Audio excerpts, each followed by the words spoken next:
Las leyes de los gases. Colaborador educacional Marvin Cabras, físico de la Fundación de Investigación Armour del Instituto Técnico de Illinois.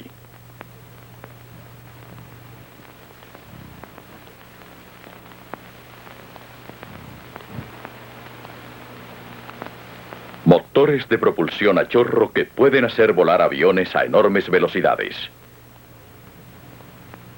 Refrigeradores que conservan los alimentos manteniéndolos fríos. Turbinas de vapor que generan electricidad. El funcionamiento de estas y muchas otras máquinas depende de unos pocos principios sencillos llamados las leyes de los gases. Podemos comprender mejor esas leyes si recordamos la teoría cinética de los gases. De acuerdo con esa teoría, los gases están compuestos de moléculas que se mueven constantemente, a menudo chocando unas con otras. Las moléculas son tan pequeñas que unos 600 millones de moléculas de oxígeno, unas al lado de las otras, solo medirían 1 pulgada, o sea 2.54 centímetros. En un gas hay suficiente distancia entre ellas para que se muevan libremente en el espacio. Sin embargo, cuando los gases se encierran, sus moléculas golpean contra las paredes del envase, produciendo una fuerza llamada la presión del gas. Robert Boyle, un científico inglés del siglo XVII, fue el primero en presentar una relación entre la presión de un gas prisionero y su volumen. Pensemos en un volumen de gas encerrado en un cilindro con un pistón. Una válvula de presión absoluta, que indicaría presión cero en un vacío, muestra que la presión del gas es 15 libras por pulgada cuadrada. Boyle descubrió que para comprimir un gas prisionero y convertirlo en la mitad de su volumen, tenía que doblar la presión. Al comprimir el gas a 1/3 de su volumen original, se triplicaba la presión original.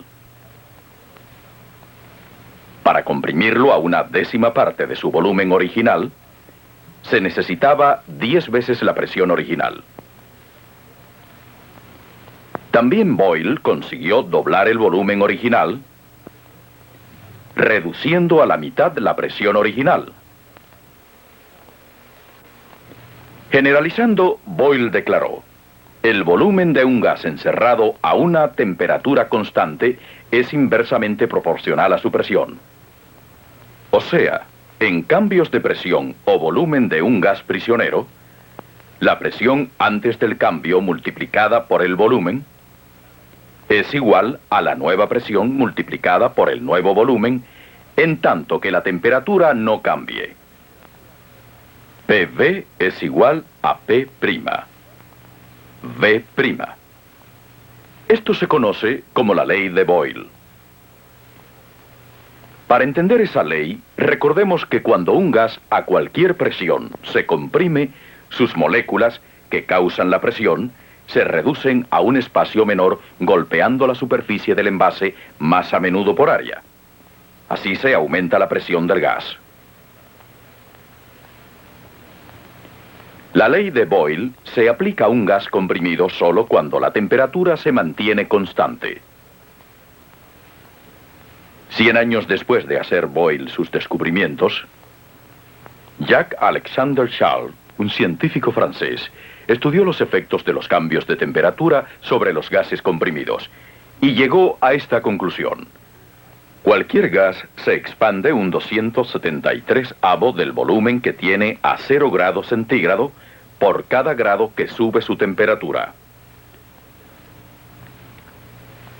Esta es una forma de expresar la ley que se conoce tanto como la ley de Charles, como la ley de Gay-Lussac. Joseph Gay-Lussac fue un científico francés que más tarde dio a conocer esta ley. Veamos lo que ella significa. Supondremos que la temperatura de un gas es 0 grados centígrado. Manteniendo la presión constante, aumentaremos la temperatura del gas a 273 grados. Su volumen, de acuerdo con la ley de Charles, aumentará un 273avo por cada uno de los 273 grados, duplicando su volumen original. ¿Qué pasaría si pudiéramos reducir la temperatura a 273 grados menos que la original? El volumen original deberá reducirse un 273avo por cada uno de los 273 grados. Esto reduciría su volumen a cero. Pero antes de que eso ocurra, todos los gases se convierten en líquidos o sólidos. Esa temperatura, a la cual el volumen de un gas teóricamente se convierte en cero, ha sido llamada cero absoluto. Si marcamos 0 en el termómetro en ese punto y 273 grados en 0 grados centígrado, tenemos la escala absoluta, o de Kelvin para la temperatura. La ley de Charles puede exponerse así. El volumen de un gas encerrado a presión constante es directamente proporcional a la temperatura absoluta. El volumen original es al nuevo volumen como la temperatura absoluta general es a la nueva temperatura absoluta.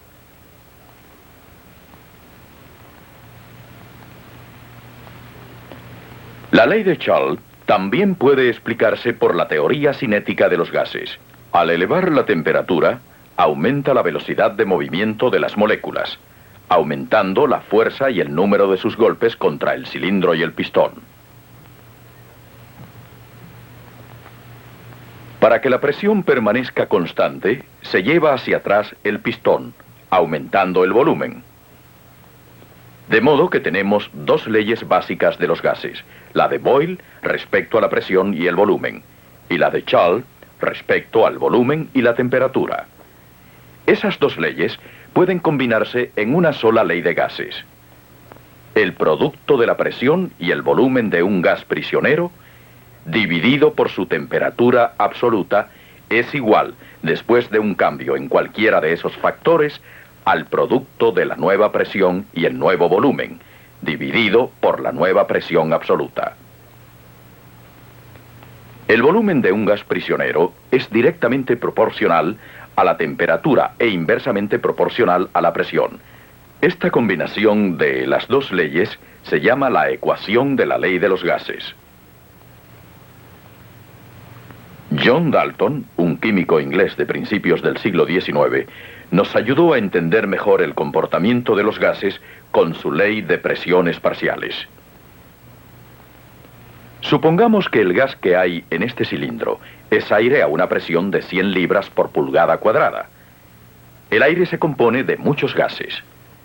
Según la ley de presiones parciales, las moléculas de cada gas actúan como si los otros gases no existieran. Cada gas ejerce su propia presión, y la presión total de los gases mezclados es la suma de todas las presiones parciales.